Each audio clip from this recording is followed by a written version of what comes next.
Okay, welcome back to the New England Endurance Podcast. This is a show where we celebrate the athletes and organizers and coaches that make up the endurance scene. Today, we're going to dive into the heart of Connecticut, some grassroots cycling with two people that apparently are doing it all. They're racing, they're coaching, they're inspiring the next generation. We have Brooks Nablo. He's the president of Stage One Cycling. And Brooks is also a coach for the juniors team. And they also have a team with the New England Youth Cycling Association, which we interviewed Kelly on here several episodes ago. And it's with the Connecticut Chain Links, I believe they're called. And then we also have Jacob Kravitz. He's a board member and race announcer and co-promoter. And I just thought it would be great to have you guys on the podcast. Tell us about Stage One. Tell us about what the heck's going on in Connecticut. We don't hear enough from Connecticut. We don't throw enough love to Connecticut. We want to learn about what's going on in the community down there. Thanks for having us. Yeah, just welcome, gents. Welcome. Appreciate it. So Jacob, what exactly is Stage One Cycling? Can you just tell us about where you guys are located, how big the club is and what your disciplines are? Are you roadies? Are you cyclocrossers, mountain bikers, all the above? Yeah, so we are headquartered mostly in East Hampton, Connecticut and the surrounding towns, but we've got teammates far and wide. We've had a contingent that has been on the West Coast when one of our members was stationed out there with the Coast Guard. The team started in Wallingford, Connecticut in 1987 at a shop called Alpha Low. Actually, George Dickerson, who founded the club, is still a member and still racing. Oh, wow. Is that still your shop? No. So Alpha Low closed years ago. We reached out to one of the members who I think Rob was former president, right, Brooks? Yep. So we reached out to Rob for some of the history, and he gave us a long couple of paragraphs about it. And Alpha Low closed, and the team everybody that was on the team stayed on the team, and they kind of went to Cannondale. They were sort of the Cannondale Bikes club team for a little while. And then that sort of ended, and they kept getting older, and it was like a Masters road team. And then Brian Holt had the vision to open up a bike shop in East Hampton in 2016, and sort of brought the club back. I walked into the bike shop and met Brian, and they were like, "Hey, we're starting this club," and I was like, "All right, that sounds good." And what bike shop is that? That's Airline Cycles. Airline Cycles. Okay, so that's your affiliation with Airline. That's awesome. Yep. So how many members do you have, if you can call them members? We're around 100, a little over 100, Brooks. Yeah. I'd say we have upwards of 150 if you count everybody on the team. It's funny when I call us a team versus a club, because we've got everybody from my 4-year-old daughter on a Strider bike to my mom in her 70s, right? So, that's awesome. Who just likes to ride the Airline Trail. So, we got to talk about that. I keep hearing about this Airline Trail. Before we get into that, okay, so your club has 150 folks ranging from toddlers to grandparents, which is fantastic, and a bunch of masters racers in between. So what do you all do down there? Do you run events? Did I hear that you run a cyclocross event or series? So we actually we run this year. We ran 2 cyclocross events in the fall. We've run mountain bike events in the past. We've done a winter series called Fattycross, which is sort of half short track mountain bike, half cyclocross. In January, February, early March, just as an excuse to hang out with your friends and not be on Zwift. Okay, sure. So we're in the middle of cyclocross season as we record this. Yeah. What cross events are you helping out with or promoting? So we promoted 2 Belltown crosses this year. Last year we promoted Belltown Cross and Pain in the Neck. Pain in the Neck was at the Haddam Neck Fairgrounds, and for whatever reason, the fairgrounds we got to them late this year and they just didn't have time or space for us. So we didn't want to, disappoint the crowds by not running a race. So we pivoted and ran 2 races at the same venue, Camp Ingersoll, which is a YMCA camp, has been a really, really great host for us over the last 5 years or so.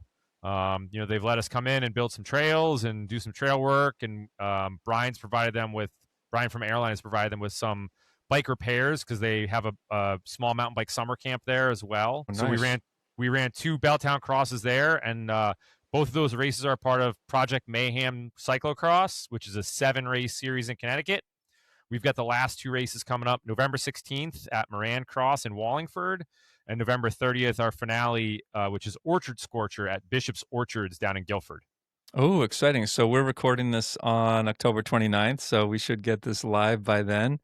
And so your whole club or members of your club help set up and do the course tape and all of that, the announcing and everything? For our races, yes. PMCX, there's 5 other promoters in Connecticut that each run their own race. But we're pretty active as a club. I actually do most of the announcing for the PMCX races as well. You can definitely see us there helping volunteer break down tape at the end of the day. That's great. So we got this couple of cross races. Brooks, Jacob just mentioned something called Fatty something. What is that event about, and when do you run that? That is pure chaos. What's it called? Fattycross. Oh, Fattycross. So a third cross event? So we call it Fattycross because we have it at a venue, the fairgrounds, where we've had a cross race before, right? Mm-hmm. And it's run like a cross race.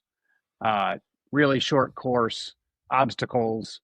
I mean, we had the big 55-gallon drums. We had like a Plinko section in the course. When does that take place? That's in January, February timeframe. Oh, nice. And so there's snow on the ground. Could be snow, could be really wet, could be warm. You never know what you're going to get, and run whatever bike you want to bring.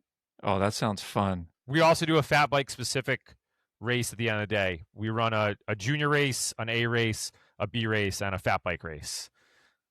Oh, so with the proceeds from this event, if you make any money whatsoever, do not make any money on Fattycross.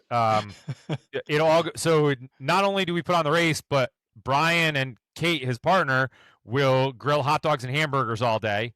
We have a table for hand up, so people will bring stuff like mini muffins or chocolate covered bacon or whatever. And the goal is to encourage all of your friends to do hand ups in the middle of racing as practice for regular cross season. And then last year we actually reached out to a local bakery, and they said they've never had somebody order 40 cinnamon buns at a time before. And we were giving out these giant cinnamon buns as prizes for being on the podium. Oh, that's awesome. All right. So actually, let's go around the whole year. So we're doing cross, we're doing the Fattycross. Are there any events that you run as a club in, let's say, the spring or the summer? I would say we have another winter event too. Do you want to talk about the other winter event, Brooks? Oh, yeah, absolutely. Yeah, so we run the what is it? The Connecticut Segment Challenge of the Universe or something.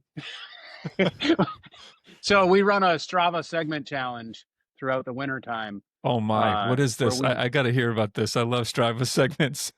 So we choose a Strava segment somewhere. It could be a road segment on a closed road, could be a gravel segment, could be a mountain bike segment. You never know what you're going to get. And it's open for 2 weeks. You can go ride it as many times as you want, or as, just hit it once. But get your fastest time. At the end of that 2 weeks, you get, racked and stacked based on that. And we also have bonuses. So while a segment's going on, it could be, ride the segment as many times as you can. Pick up 10 pieces of trash while you're on your ride and take a picture of it, post it to, social media. Other like goodwill type bonuses as well, right? So I'm just curious, is the segment, how long is this segment? Is it like 30 seconds or is it like 10 minutes? No, could No, be, they could be, vary. yeah, could be 2 minutes, could be 10 minutes. That's awesome. This sounds like something I need to bring back to my group up here. Yeah, honestly, the best part about the segment challenge is everybody's out on their bikes during the wintertime when they wouldn't normally be. And you'll go to that segment on a Tuesday at 2 p.m. and you'll find 5 other people there doing the segment challenge. And you're like, how are you out here right now? And it's like, well, I decided to take a half day to do the segment challenge. And it's, That's when awesome. other than that would you find somebody taking a half day in January to go ride their bike? Have you caught Right? anybody drafting a bus or anything like that? No, so we don't do it on open roads because we have a kids division, and we want to try to make sure that it's safe for everybody.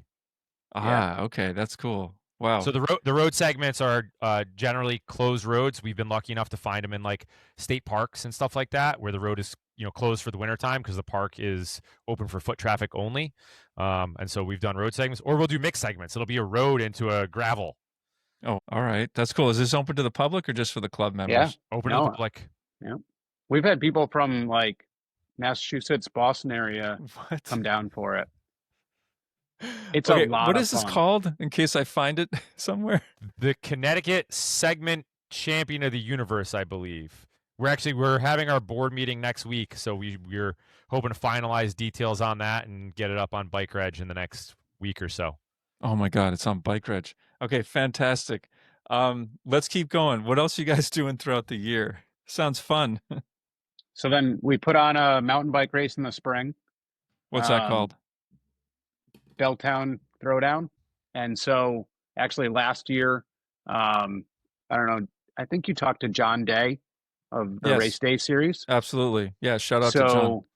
So John, I raced John's dirt bike series back in the day. And so he reached out when he was setting up his series and asked if he could use our race as part of his series. So we let him use our race last year, help him get his, series off the Oh, ground. cool. So yeah, that was the first race of his series. Oh, fantastic. Okay. And so generally our mountain bike race is a fundraiser. We put a lot of money back into the YMCA camp that it's held at. And it also helps fund our other activities, right? And Yep. so John was able to get us the same amount of profit. And actually, I believe he helped the YMCA out more than we were able to in the past. So, Oh, yeah. That's awesome. I love these types of stories because everyone's got their little pocket they sort of live and thrive in, and I love to hear how they're giving back to the local community. So thank you guys for doing that. Yeah. So Jacob, I'm just curious, how did you get involved with Stage One? You're a board member. How did you get involved?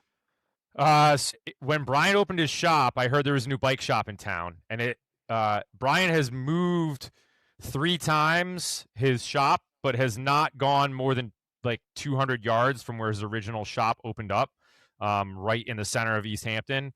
And so the first time I went looking for it, I couldn't find it because it was in some historic like house, and I found in the basement. Yeah. And I walked in, and I was talking to Brian. And I was coaching a CCAP team at that point, and I was working at Eastern Mountain Sports back in the day, and I had like a corporate office job too.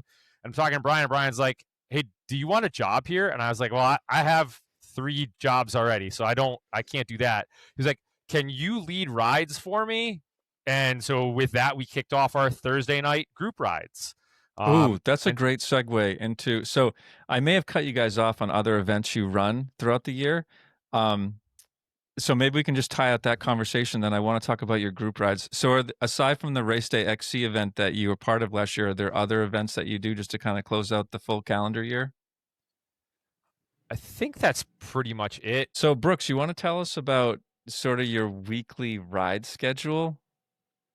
So we do a Thursday night ride, generally a mountain bike ride in the spring, summertime, and in the fall it kind of turns into a gravel ride.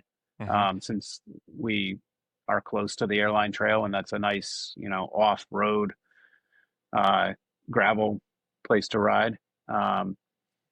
And as far as my weekly ride schedule goes, I'm riding with the juniors in the spring on Mondays, Wednesdays, Fridays. And then obviously the juniors are racing on the weekends. But yeah, I actually don't make it to Thursday night rides most of the time because I'm practicing with our junior teams. So does your club just have that one ride per week? Like, is there anything going on the weekends? It's generally just the Thursday night ride, but people are getting together. We've got a Facebook page that we use to communicate, set stuff up. And, especially during cross season, people are racing almost every weekend. Yeah. That That's and our junior team uses the app Band, and What's they're that generally called? getting Band. BAND? Yep. Yeah. Man, I might be dating myself. I've never heard of this app. Is this like a... I hadn't either. It's like a, kids sports team app. Okay, right? okay. And so we use that and communicate, but our juniors over the summer, once practices end, are meeting up at Thunder Mountain or other, trail systems and doing group rides together. So, I mean, what if Jacob wanted to go out and suck wheel for 2 hours on a nice gravel ride or something? Like, how would he get in touch with the other folks? Would you post that to your Facebook page? I just call Brooks. I'd sit on his wheel. some of our members do post to the Facebook page. Some of them use Band. Well, we do the Memorial Day metric, which has happened the last couple of years. Oh, very nice. That's another semi-organized ride. We're about to do the Ronde Donut. We are going to do the Ronde Donut. This is what is the Ronde episode number 3. It is a mostly gravel ride in eastern Connecticut. This year, I think the plan is like around 50 miles with, I think, 7 food stops for either cider donuts or apple fritters or cookies. And the way you get the sticker for finishing is you have to eat something at every single stop. That's fantastic. And Brooks, how did you get involved with Stage One? So I've got a 14-year-old now, a 12-year-old, and a 4-year-old. And my 12-year-old, we were riding. He was getting into it, and I wanted to find a team for him. And one of my friends that I've been riding with said, "Hey, you should go check out that new shop in East Hampton." And I went in there and I walked in.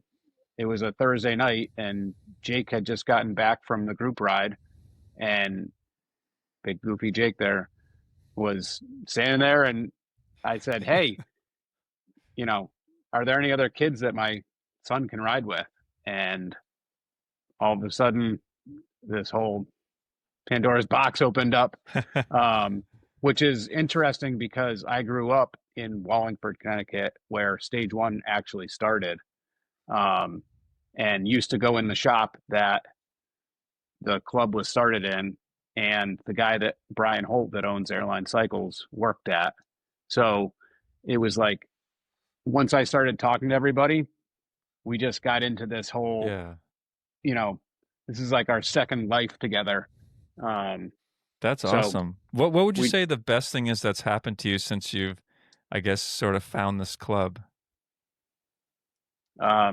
Probably getting to take over as head coach of the juniors. And I mean, I think I have more fun now than I ever have in my life with all these juniors. You get to live, through all their successes, all their struggles with them. And it's amazing. That's special. Now, how can folks join? What's it called again? The Chain Links team? Yeah, so we have a Stage One cycling juniors team as well. Oh, okay. The Chain Links team is, just for the NEYC season, so it's just cross country racing. But we have a bunch of kids that are just on our Stage One juniors team. Oh, nice. And they can join without the aspiration of racing even, right? How do people join your club? So we have a bike reg page where they can sign up, and when they sign up on there, then we send them the links to the Facebook page. We have a private Facebook page, our clubhouse, and then also the band app. So then they get to know where everything is. Oh, that's fantastic. And each spring we do like an info session to start off mountain bike season. Now, when you talk about the junior team, are you talking about kids ages what, like 10 to 17 sort of thing? Or So as soon as they're on a bike, so my 4-year-old daughter, Jake's my 5-year-old. Yep. Oh wow. My 2-year-old is trying. He's on a Strider, but we run Strider bikes at our races usually as well. So he's got his stage 1 T-shirt and he wears it proudly. Yep. Oh, that's fantastic, guys. So I always say that our claim to fame with our juniors team is turning more parents into cyclists than any other team. So we have all the parents will start off saying, okay, what time should I drop off my kid and what time should I pick him up? And I say, well, why don't you just hang out for the first couple practices? Yeah. And they hang out. And then the second practice, they say, so where do you think I could get a good bike? Because I always encourage them to get involved. Come and do the drills with us.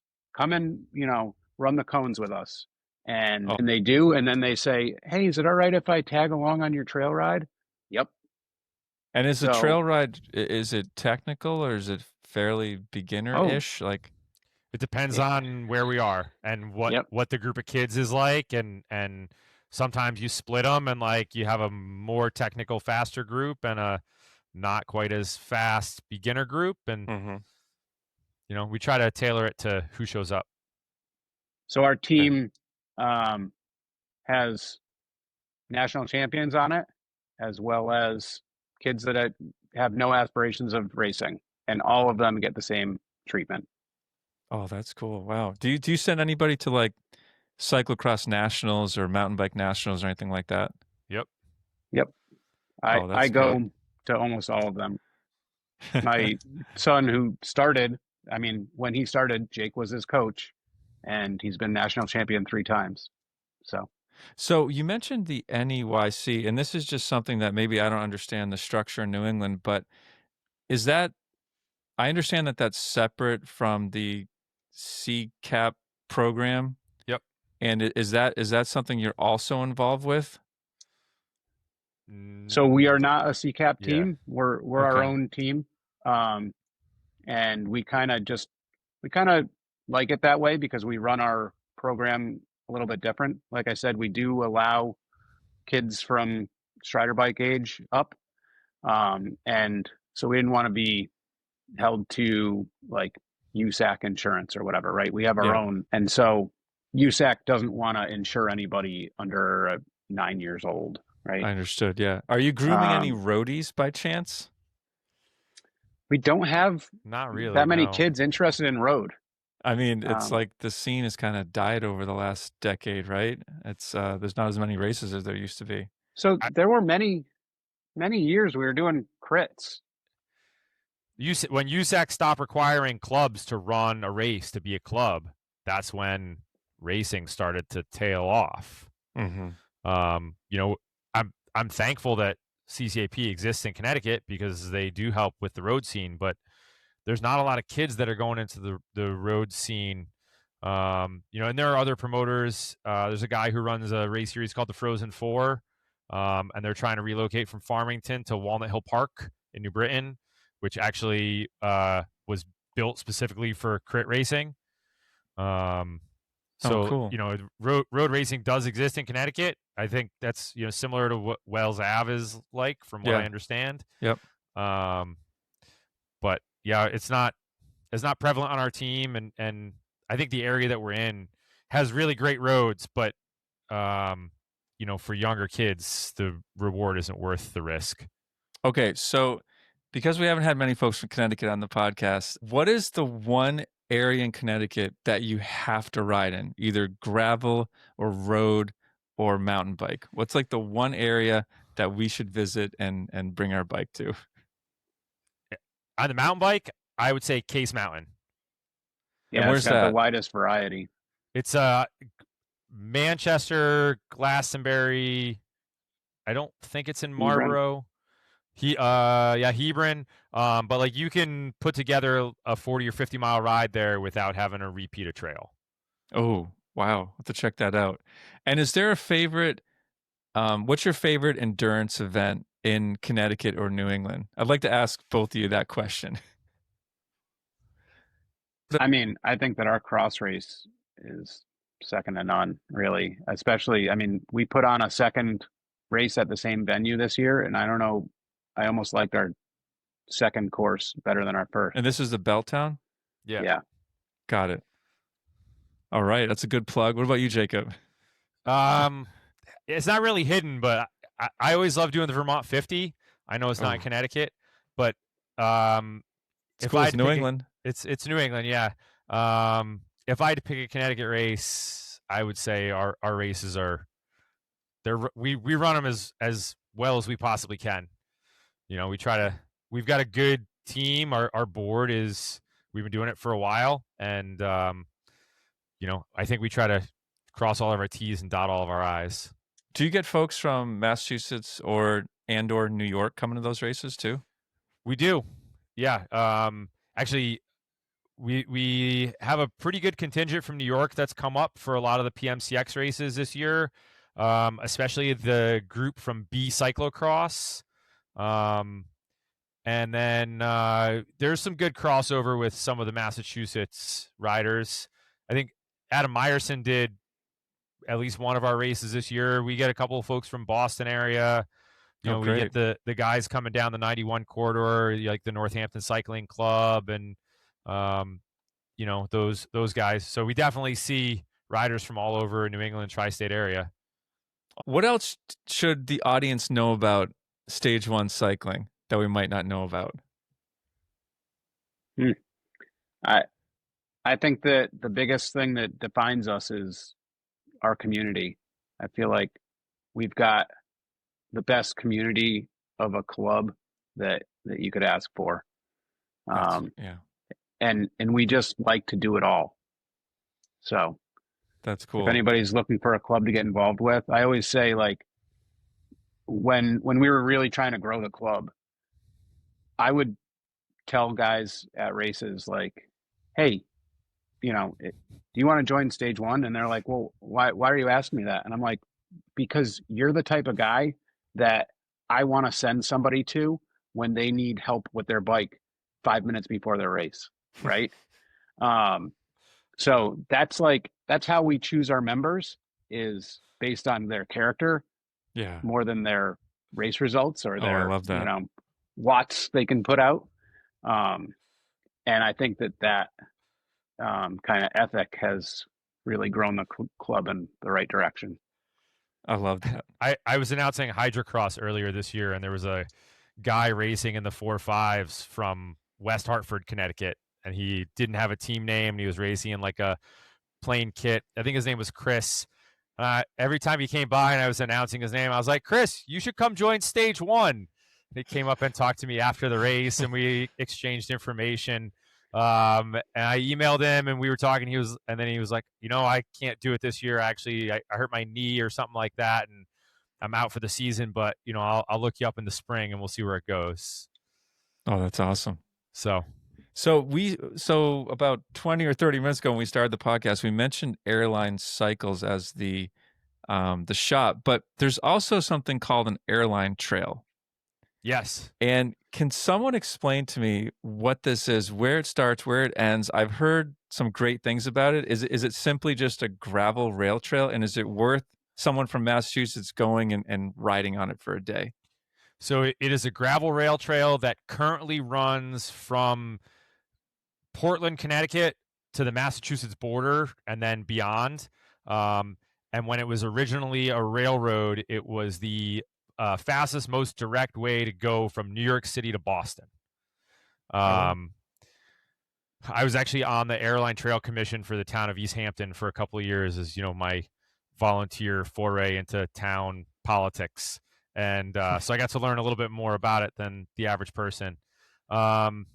they're working on connecting it. There's a spot from between East Hampton, Portland, which is right in our area that's not connected. They had to have the power company move a couple of poles, but it's a gravel bike path that we've done a summer ride on it a couple of times in the last couple of years. We're a ride from East Hampton to Willimantic to go to the Willimantic Brewing Company and eat lunch and have a couple of beers.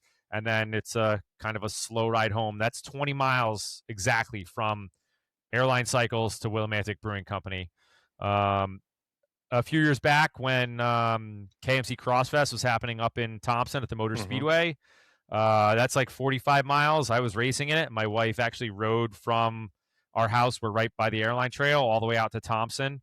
And actually in Pomfret, there's a relatively new mountain bike spot in Pomfret that is on both sides of the Airline Trail. So you actually have to cross the Airline Trail in the middle of this. Really well done. Nemba put in a lot of work. I think it's called Pomfret Forest. So it's worth checking it out. Is that what I'm hearing? Absolutely, yeah. Last year for the NEYC race, Chris Smith of the Dover Demons, one of the coaches, actually rode from Massachusetts to East Hampton via the Airline Trail to coach the next day. I think he did it for Winding Trails in West Hartford too. How many miles was that? I think to West Hartford is like 135 or 140. Wow. You'd have to talk to him. He'd be another interesting person to talk to because he's legally blind and did what's the one? The from Canada to New Mexico, Canada, Mexico, whatever that race is. The transcontinental. Yeah, transcontinental. Wow. He did that last summer, and he's legally blind. Oh, geez. Interesting. Gents, this was fun. Is there anything else you'd like to plug before we wrap up this episode of the podcast? If you're going to sign up for a race, sign up early because we promote a lot of races and we always plan for, certain food trucks and amenities. And it's always good to know how many people you're going to have show up so you have the right number of porta potties. Oh, okay. I love that. That's true of organizer speaking right there. And if a food truck is booked and then doesn't show up, please don't get mad at the promoters. They have really done everything they can to get the food trucks to show up. As far as the team goes, if anybody's looking for a friendly team out there, I'd say Stage 1 is the place to go. Or if you're not looking for a team and you're just looking for somebody to hang out with at a race and you see the Stage 1 tent or somebody in a Stage 1 kit, say hi to them. Come on over. You're hungry. You need something. Come to our tent. Or send your kids over. Send your kids over. I mean, send the kids no, over. I'm serious though. I think the biggest thing that our club likes to do is help out others. Oh, that's freaking awesome. Thank you guys. I really appreciate you making the time to come on the podcast. It was really fun to hear about Stage 1 cycling. It sounds like you're a cornerstone of the Connecticut endurance scene, and I wish you guys nothing but the best for your club and all the events you run. And all the events sound absolutely fantastic and fun, and I will certainly spread the word. And if folks want to learn more about Stage 1 cycling, we'll tag them. Their Instagram handle is @Stage1Cycling. And you can also follow them. I believe there's a handle which is called Project Mayhem CX Cyclocross.